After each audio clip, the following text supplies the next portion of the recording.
Today's Bible verse comes from 2 Corinthians 4:16. It reads, "This is why we never give up. Though our bodies are dying, our spirits are being renewed every day. For our present troubles are small and won't last very long.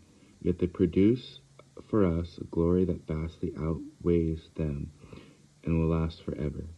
So we don't look at the troubles we can see now, but rather we fix our gaze on the things that cannot be seen. For the things we see now will soon be gone, but the things we cannot see will last forever.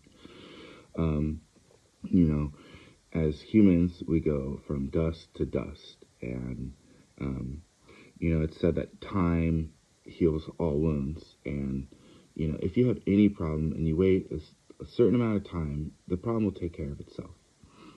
Whether you get old and die, because it's been 200 years, or that building or that thing slowly rotted and disintegrated, because over time, everything, metal, I get it, some metals last a heck of a lot longer, like titanium and stuff, but pray that God makes you strong like titanium.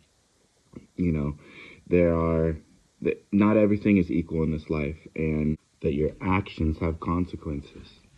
And I can attest to that. Like, I know firsthand, as a Christian, as someone who's had a relationship with the Lord since he was a little child, that when you walk away from him and you don't stay inside his covenant, you don't stay inside his guidelines and his protections, that it gives the enemy a foothold in your life.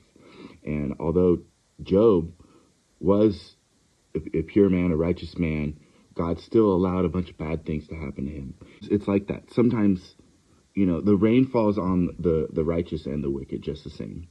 And but when you keep your eyes on Christ, when you keep your eyes on what's fixed ahead, and here it says, we fix our gaze on things that cannot be seen. And that's what faith is. Faith is believing without seeing. And the Bible, there's a lot of instances where people are blessed for having faith. It's by faith that you are healed. And, I find, like, when I'm reading the Bible, I feel like a lot of calamities. There's a lot of people dying. There's a lot of instances of people not walking with God and suffering the consequences. And it's not to, well, maybe it is to scare you. It is to guide you, to teach you that you can learn from their mistakes. I've always said that there's three types of people. People learn from their own mistakes. There's people who learn from others' mistakes, and then there's people who don't learn from mistakes at all.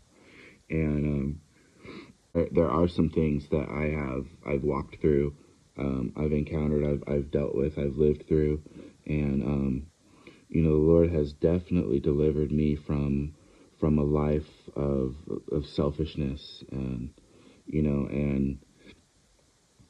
not that I have already attained this. Like, I'm still growing as a Christian. I'm still becoming more and more like Christ. And I'm more of a mature Christian, because when I struggle, now I reach out. You don't want to be quick to sin.